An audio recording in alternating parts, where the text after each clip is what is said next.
Hello student, आज हम लोग 3.3 का 11 और 12 नंबर क्वेश्चन ख़त्म करेंगे और ये 3.3 ख़त्म हो जाएगा, है ना। और आज ही हम एलिमेंट्री ट्रांसफॉर्मेशन मेथड से इन्वर्स निकालने के लिए सीखेंगे। तो सबसे पहले ये दो ऑब्जेक्टिव है। ऑब्जेक्टिव एनसीईआरटी का ऑब्जेक्टिव बहुत अच्छा होता है, उसको अच्छा से समझिएगा और समझने की कोशिश कीजिएगा, ठीक है। चलो 11 नंबर का क्वेश्चन कह रहा है, यदि ए तथा बी समान कोटि का सममित आव्यूह है तो ए बी माइनस बी ए, ये चार ऑप्शन है, क्या होगा। ए बी माइनस बी ए विषम सममित होगा, सममित होगा, शून्यावी होगा, तत्सम एक आइडेंटिटी मैट्रिक्स होगा, है ना। तो ध्यान से देखो, दिया हुआ क्या है इसको हम हल करते हैं। बहुत अच्छा क्वेश्चन है ये, है ना। दिया हुआ है कि ए सममित आव्यूह यानी कि ए के ट्रांसपोज करो ए मिलेगा, तथा बी भी सममित आव्यूह तो बी ट्रांसपोज करो बी मिलेगा, और दोनों का ऑर्डर सेम है।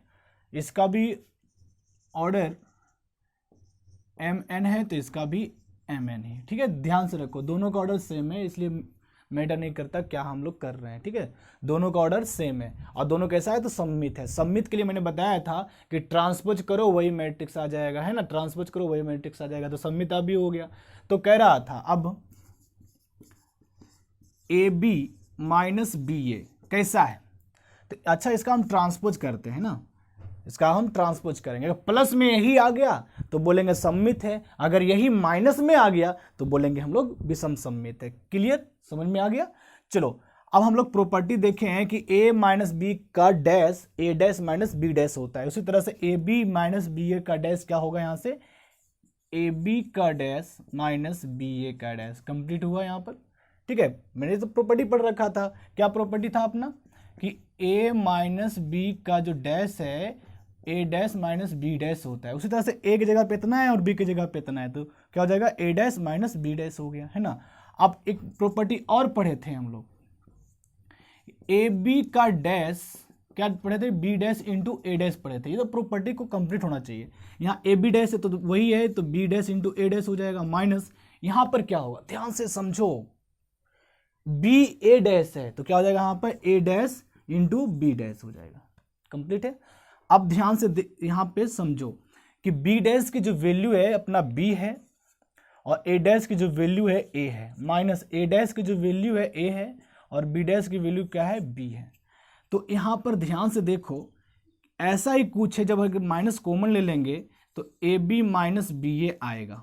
ध्यान से देखो, इसी का जो ट्रांसपोज करेंगे माइनस में वही आया तो क्या बोलेंगे, ये जो एक मैट्रिक्स होगा विषम सममित होगा। मैंने बताया था हम लोग क्या जानते हैं कि ए का जो ट्रांसपोज करो माइनस ए आ जाए तो हम क्या बोलते हैं, ये एक विषम सममित आव्यूह है। यही ना प्रॉपर्टी पढ़े थे हम लोग, आव्यूह है। तो यहां पर ध्यान से देखो, मैंने इसका ट्रांसपोज करा और मुझे नेगेटिव में वही आ गया, जैसे इसका ट्रांसपोज करा नेगेटिव में भी वही आ गया, तो ये क्या आ गया विषम सममित आव्यूह। तो वही तरह से ये भी ट्रांसपोज किया और नेगेटिव में यही आया तो क्या हो गया, ये एक विषम सममित आव्यूह हुआ, एक विषम सममित आव्यूह, ठीक है। ऑप्शन नंबर ए मेरा करेक्ट आंसर हो गया, ठीक है। और दूसरा नंबर क्वेश्चन कह रहा है, तो इधर हम इसको मिटा देते हैं, ध्यान से समझो।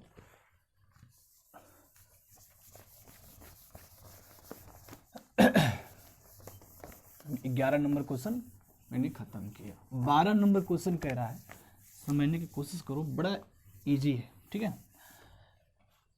कह रहा है यदि a इज इक्वल टू इतना है तथा a plus A dash is equal to I है तो अल्फा का मान क्या होगा। यहाँ पे एंगल अल्फा है तो अल्फा का वैल्यू क्या होगा। तो अपना दिया हुआ क्या है, पहले देख लेना है कि दिया हुआ है, सॉरी यहाँ पे लिखते हैं, दिया हुआ है कि a is equal to cos alpha minus sine alpha और साइन अल्फा और कॉस अल्फा, यही है। और क्या दिया हुआ है, और है कि a plus A dash is equal to I, A plus A dash is equal to I है। ध्यान से देखो a की तो वैल्यू ये है अपना क्या, तो cos alpha minus sine alpha cos alpha, और प्लस ए डैश तो ये है अपना, तो इसका ट्रांसपोज करेंगे तो क्या हो जाएगा, cos alpha minus sine alpha, हो जाएगा यहाँ पे साइन अल्फा और कॉस अल्फा। ठीक है, इसका मैंने ट्रांसपोज करा, ठीक है, इसका ट्रांसपोज कर दिया, इज इक्वल टू आई का वैल्यू क्या होता है 1001। आखिरकार हम ये क्यों लिखे, क्योंकि आइडेंटिटी मैट्रिक्स होता है और दो रो दो कॉलम वाला है ना, तो दो रो दो कॉलम वाला यूज करेंगे। क्लियर, समझ में आ गया। अब ध्यान से देखो, जब ये ऐड होगा तो हो जाएगा 2 कॉस अल्फा, ये हो जाएगा 0, देखो ये 2 कॉस अल्फा, ये हो जाएगा 0, ये हो जाएगा 0, यहाँ हो जाएगा 2 cos alpha is equal to 1001। तब यहाँ पे समझने की कोशिश करो, 0 0 के बराबर 0 0 के बराबर, तो 2 कॉस अल्फा किसके बराबर 1 होगा, 2 कॉस अल्फा किसके बराबर 1 होगा, तो लिख सकते हैं कि 2 cos alpha is equal to 1, तो cos alpha is equal to 1/2, तो cos alpha is equal to cos π/3, sorry हाँ 60 का ही वैल्यू होता है 1/2, कॉस 60 की वैल्यू कितना होता है 1/2 होता है। चलो, तो इसलिए अल्फा इज इक्वल टू क्या हो जाएगा π/3 अपना आंसर हो जाएगा, है ना, अल्फा की जो वैल्यू हो जाएगा π/3 आंसर हो जाएगा, is correct, B is correct answer. ठीक है, चलो अब हम लोग एलिमेंट्री ट्रांसफॉर्मेशन मेथड में देखेंगे।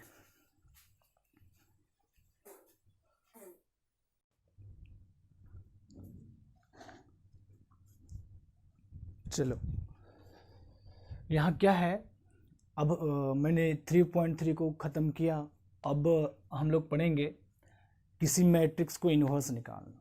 तो ध्यान में एक बात मन में बैठा के रखो बाबू, कि किसी भी मैट्रिक्स का अगर इन्वर्स निकालना है तो हमारे पास दो मेथड है। ठीक है, पहला यहाँ पे लिखा हुआ प्रारंभिक संक्रियाओं द्वारा एक अवयव का व्युत्क्रम, माने इन्वर्स निकालना है ना, मतलब पहला रूल है समझ लो। और दूसरा रूल हम लोग पढ़ेंगे कहाँ पे जा करके, डिटर्मिनेंट में। ठीक है, यही चीज़ हम वहाँ पढ़ेंगे, तो स्टेप 2 हो जाएगा। इससे कई ज़्यादा इजी वहाँ है, थोड़ा सा यहाँ पे कॉम्प्लिकेटेड है, समझने की कोशिश करो, बट ये भी तो हल्का है, बहुत हल्का है। तो यहाँ पे inverse of a matrix by elementary operation, inverse निकालना है एलिमेंट्री ऑपरेशन करके। तो एक बात को याद रखना है, और कुछ ऑपरेशंस हम करते हैं उस पे अब चर्चा करते हैं। जैसे हमारे पास एक इक्वेशन दिया हुआ रहेगा, सपोज x/z/w है ना, और इक्वल टू एक और मैट्रिक्स है ABCD। और ध्यान से रखो, ध्यान में बैठा के रखो, जब भी किसी मैट्रिक्स का इन्वर्स हमको निकालना हो तो कैसे मैट्रिक्स का निकलेगा, एक स्क्वायर मैट्रिक्स का निकलेगा। ये मन में बैठा के रखना कि कैसे मैट्रिक्स का इन्वर्स निकाला जाता है, एक स्क्वायर मैट्रिक्स का इन्वर्स निकाला जाता है। तो सपोज ये और ये दोनों इक्वल है, ठीक है, तो ये और ये दोनों इक्वल है, तो अभी हम इन्वर्स निकालने नहीं सिखा रहे हैं, अभी एलिमेंट्री ऑपरेशन कर, एलिमेंट का ऑपरेशन कर रहे, बताते हैं कि कैसे कैसे हम लोग इसको चेंज करते हैं। तो दो मैट्रिक्स दोनों क्या है यहाँ पे इक्वल है, सपोज मैंने माना यहाँ पे इक्वल है। तो जब इक्वल है तो हमको कोई काम करना कह दे कि आप पहला रो में काम करो, तो पहला रो का मतलब ये हुआ R1 है ना, पहला रो में काम करो। और कैसे काम करना है, इस एरो के मतलब समझाओ, इसका अपना भी मीनिंग है, ठीक है, कि इस एरो का मतलब है कि R1 में आप काम कीजिए। किस तरह से कीजिए, तो मान लो कि 2R1 कह रहा है, ठीक है, 2R1 कह रहा है, तो यहां पर समझो कि 2R1 कह रहा है, मतलब कि R1 में 2 मल्टीपल करने के लिए कह रहा है, और कहां लिखना है, R1 में ही लिखना है। R1 में 2 मल्टीपल कर दो और R1 में ही लिखना है। तो ऐसा करेंगे तो क्या मिलेगा अपना 2x 2y है ना, और zw। देखो तो पहला रो में 2 मल्टीपल हो गया, क्लियर। इसी तरह से इतना ही काम उधर भी करना होगा, तब तो हमारा बैलेंस रहेगा, तब तो हमारा बराबर रहेगा, है ना। तो यहां पर क्या हो जाएगा 2a 2b और c और d। तो यहां पर भी देखो पहला रो में 2 मल्टीपल होके पहला रो का निर्माण मैंने कर लिया। इसका मतलब एरो से पहले का मतलब होता है निर्माण, है ना, और एरो का बाद का मतलब कैसे निर्माण किया आप R1 का या फिर जो भी है, ठीक है, रो ऑपरेशन मेथड भी हम इसको कह सकते हैं। ठीक है, तो समझो, तो जो भी करना है, जो भी वर्क करना है हम लोग को, जो भी काम करना है, तो इक्वल के दोनों साइड, दोनों मैट्रिक्स में काम करना होगा। ठीक है, जो भी काम, एक सपोज तो जैसे दे दे R2 में काम करो R2 माइनस R1 करके, ऐसे सपोज हमने मैंने ऐसा कुछ ले लिया। ठीक है, बाकी हम कब कैसा लेंगे वो तो सोचना पड़ेगा, हम बताएंगे फिर। तो R2 में जब काम करेंगे, कैसे करेंगे, R2 माइनस R1, इसका मीनिंग मतलब समझो कि R2 का निर्माण करना है। किस तरह से निर्माण, मतलब लिखना है, R2 को लिखना है किस तरह से, R2 माइनस R1 करके। तो ध्यान से देखो, मतलब मैंने इसका इसी पे चलते हैं। ठीक है, क्या बोला था, आप R2 में काम करो, तो R1 का तो कुछ करना नहीं है, तो R1 तो ऐसे रह जाएगा x बाई। R2 में काम करो, कैसे करना है, R2 माइनस R1 करके, तो R2 यहाँ पे Z है और माइनस R1 कर दो, x हो जाएगा। यहाँ पे W है और यहाँ पे कितना है, Z है, यानी संगत एलिमेंट के साथ, तो माइनस होगा संगत एलिमेंट के साथ। ठीक है, R2 का एलिमेंट माइनस R1 का एलिमेंट। ठीक है, R2 का एलिमेंट माइनस R1 का एलिमेंट, R2 का माइनस R1 का एलिमेंट। उसी तरह से अगर यही काम हम एक साइड नहीं कर सकते, यही साइड हम दोनों साइड करना पड़ेगा हम लोग को। ठीक है, तो यहाँ पर क्या हो जाएगा, यहाँ पर C माइनस A और D माइनस B हो जाएगा। R1 का तो कोई काम ही नहीं, वो ऐसा ही रह जाएगा। तब अपना दोनों मैट्रिक्स हमेशा बराबर रहेगा। हम लोग जानते हैं, पढ़ चुके हैं कि कोई इक्वेशन में दोनों तरफ काम करते हैं, सेम काम करते हैं तो कोई इफेक्ट नहीं पड़ता। उस तरह से एक प्रकार के ये भी तो समीकरण है, दोनों एक ही काम करेंगे दोनों तरफ तो कोई इफेक्ट नहीं पड़ने वाला है ना। सिंपल से ये तो ऑपरेशन था कि कैसे एलिमेंट को हम इधर उधर भेजते हैं। अब रूल देखते हैं, फिर हम उसका थ्योरम देखेंगे। ठीक है, अब इसका रूल है कि किसी भी मैट्रिक्स, यानी कि कैसे मैट्रिक्स का हम लोग इन्वर्स निकालेंगे। बात समझो, यहाँ पे बहुत गौर करके चलना। मैंने अपने लैंग्वेज में और बड़ा इजीली समझाने की कोशिश किया, किताब उताब का किसी का भी सहारा नहीं लेकर के, बाकी हम आप लोग को समझाने की कोशिश कर रहे हैं कि कैसे ये मेथड समझ जाए। अगर ये नहीं समझ में आता तो अगला मेथड गारंटी है 110% वो समझ जाओगे। ठीक है, यहाँ पर थोड़ा सा प्रॉब्लम आएगी, ठीक है, लेकिन थोड़ा सा भी मेहनत कर लेते हो, मेरे साथ चलते हो, समझ में आ जाएगा, एक्सरसाइज खत्म हो जाएगा। ठीक है, चलो अब inverse of a matrix by elementary operation. मैंने एलिमेंट्री ऑपरेशन देखा कि रो में काम करना है तो दोनों साइड काम करना है ना। ठीक है, यहाँ पे चलेंगे हम लोग। हमेशा रो से चलना बड़ा इजी होता है, रो से चलना। मन में तुम लोग का सवाल आता है सर कॉलम से चल सकते हैं। हाँ, हम कॉलम से भी चल सकते हैं, बट थोड़ा सा परेशानी झेलना पड़ेगा। हमेशा रो से चलो, इजली काम होगा। ठीक है, तो रो से चलते रहना, कभी भी कॉलम में नहीं जाना। जब रो से चल रहे हैं तो रो हमेशा आर ही दिखना चाहिए इस मैथ में। ठीक है, चलो क्या कह रहा है कि inverse of matrix by elementary operation, ये क्या कहता है कि किसी मैट्रिक्स का इन्वर्स निकालो। तो मैंने बोला था कैसे मैट्रिक्स का इन्वर्स निकलता है, तो स्क्वायर मैट्रिक्स का निकलता है। तो स्क्वायर मैट्रिक्स का अब इन्वर्स निकालना है तो एक बात को मन में याद रखना, मेरा बढ़िया सा पॉइंट है, A is equal to I A. A is equal to I A, ये दोनों इक्वल कैसे हुआ, A is equal to I A कैसे हुआ। अरे भाई आइडेंटिटी मैट्रिक्स है, इसका वैल्यू 1 होता है, आगे हम बताएंगे। ठीक है, इसका वैल्यू क्या होता है, 1 है, इसका वैल्यू 1 होता है। हम आगे इसको पढ़ाएंगे, जब डिटरमिनेंट निकालेंगे तो उसका वैल्यू 1 हम निकाल के दिखाएंगे आप लोग को। तो A is equal to I A, तो याद करने की, जब गांव घर में एक वाइफ अपने हस्बैंड को बुलाती है तो बोलती ए जी आइए ना, तो वैसे तो है कुछ। ठीक है, समझ में आना चाहिए। ठीक है, A is equal to I ए जी आइए ना, आई ए ना, याद करने की तरीका है ये। अगर ये याद रहता है, इसके बाद हम लोग काम कर लेते हैं। अब क्या करेंगे, वही वर्क करते जाएंगे, है ना। तो जब वर्क करेंगे तो यहाँ पे क्या मैट्रिक्स रखेंगे, इस आई का वैल्यू रखेंगे और ए वैसे ही रहने देंगे, ए की वैल्यू हम कुछ नहीं रखेंगे, एग्जांपल देंगे, समझ में आ जाएगा। ठीक है, तो इसको जब मतलब एलिमेंट्री ऑपरेशन कर करके कुछ बदलते जाएंगे, खुद बदलते रहेगा। जैसे भी बदल रहा था कि नहीं, R2 में काम किए थे, R2 माइनस R1 किए थे तो हो गया था x बाई माइनस एक्स हो गया। तो उसी तरह से बदल रहा था कि नहीं, मैट्रिक्स बदल रहा था।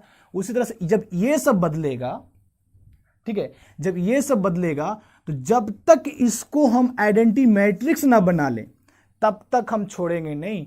जब तक, तो ये भी कुछ बदलेगा है ना, कुछ ये भी बदलेगा, ये भी कुछ में बदलेगा, ये भी कुछ में बदलेगा, और ए ही रहेगा। ए की वैल्यू कुछ नहीं पुट करना है।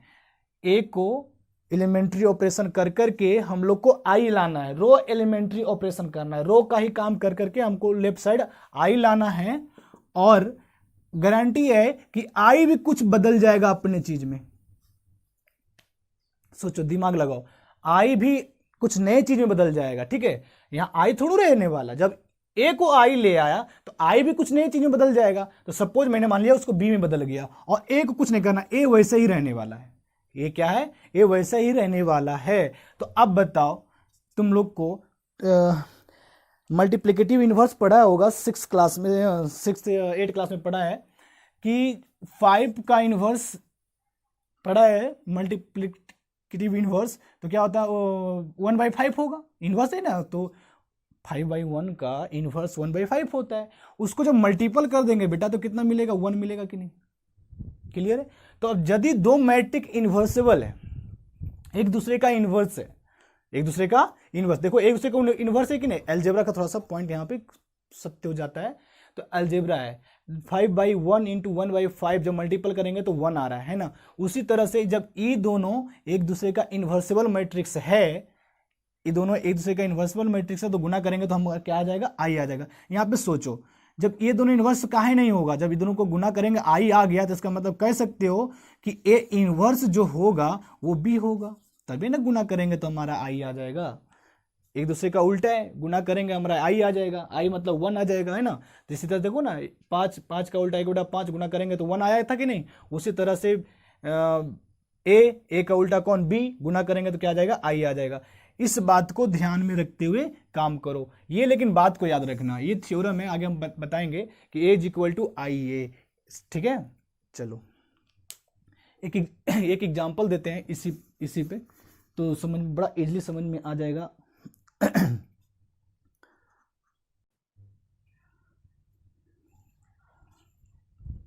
चलो एग्जांपल लेते हैं, ए इज इक्वल टू 2513, और इसका इन्वर्स निकालना है प्रारंभिक संक्रियाओं द्वारा। ठीक है, प्रारंभिक संक्रियाओं द्वारा इसका हमको क्या निकालना है, इन्वर्स निकालना है। तो इसको कैसे इन्वर्स निकालते हैं, तो मैंने बताया ही कि एक पॉइंट को याद रखो कि a is equal to I A, A is equal to I A.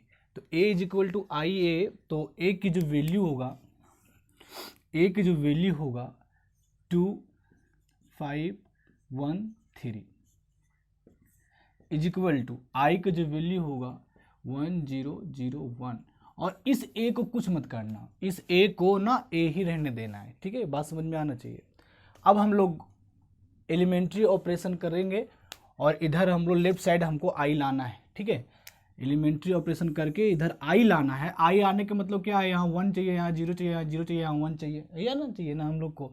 तो हम लोग देखो पहला ही रो में काम करते हैं, यहाँ पे 1 चाहिए, यहाँ पे 1 चाहिए। तो इस 2 में 1 माइनस करेंगे तो 1 आ जाएगा कि नहीं आ जाएगा। यानी कहने का मतलब है कि R1 में R2 को माइनस कर दो, यानी R1 में काम कर रहे हैं R1 माइनस R2 करके। देखो यही तो मैंने बताया था कि इसमें काम करना है तो कैसे करना है, तो इससे करना है, यानी इसको लिखना है तो इस घटा करके R1 माइनस R2 करके घटा करके लिख देना है यहाँ पे।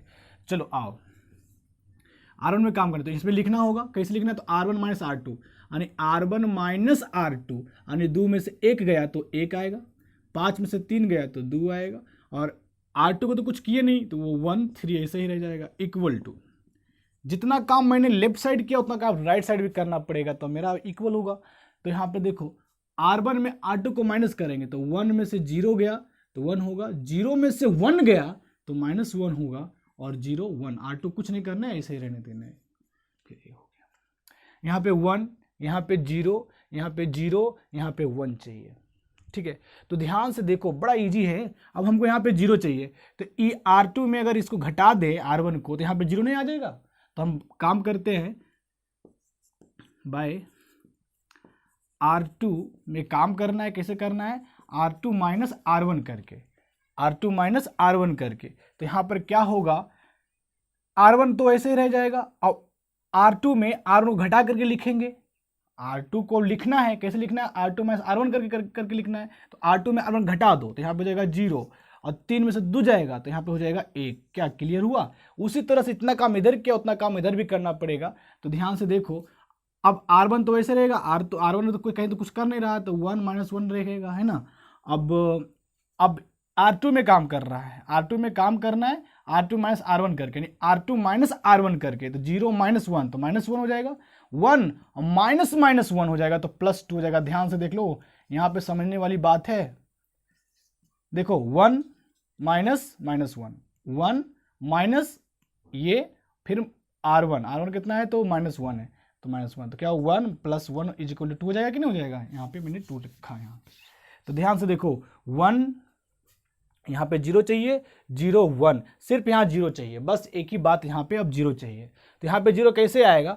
अगर हम R2 में 2 मल्टीपल कर देते हैं तो R2 में 2 मल्टीपल करेंगे तो क्या होगा, 0 2 आ जाएगा और उसमें क्या करेंगे, घटा देंगे तो यहाँ पर 0 आ जाएगा कि नहीं आ जाएगा? बात समझो यहाँ पे। तो तीसरा काम आ रहा है बाय R1 में काम कर रहे हैं R1 माइनस 2 R2 करके, R1 में काम कर रहे हैं R1 माइनस 2 R2 करके, तो R1 में ही काम कर रहे हैं तो क्या 1 माइनस 2 गुने 0 करेंगे तो 0 घटेगा तो 1 ही रहेगा। अब 2 माइनस इसमें 2 गुना करके घटाएंगे तो क्या हो जाएगा, 2 हो जाएगा। बात समझो, लो यहाँ पे 0 हो जाएगा और यहाँ पर क्या हो जाएगा, 2 हो जाएगा। इसमें 2 गुना करना है और घटाना है तो इसमें 2 गुना करेंगे तो यहाँ पे 2 0 हो जाएगा, यहाँ पे R2 में 2 गुना करेंगे तो 0 हो जाएगा, 2 हो जाएगा और उसमें जाकर घटाएंगे तो क्या हो जाएगा, 1 माइनस 0 और 2 माइनस, यहाँ पे 2 हुआ था 2 माइनस 2। अब बाकी R2 को तो कुछ नहीं करना है तो 0 1 रह जाएगा ऐसा ही, और तो सेम सिचुएशन इधर भी वैसा ही करना है।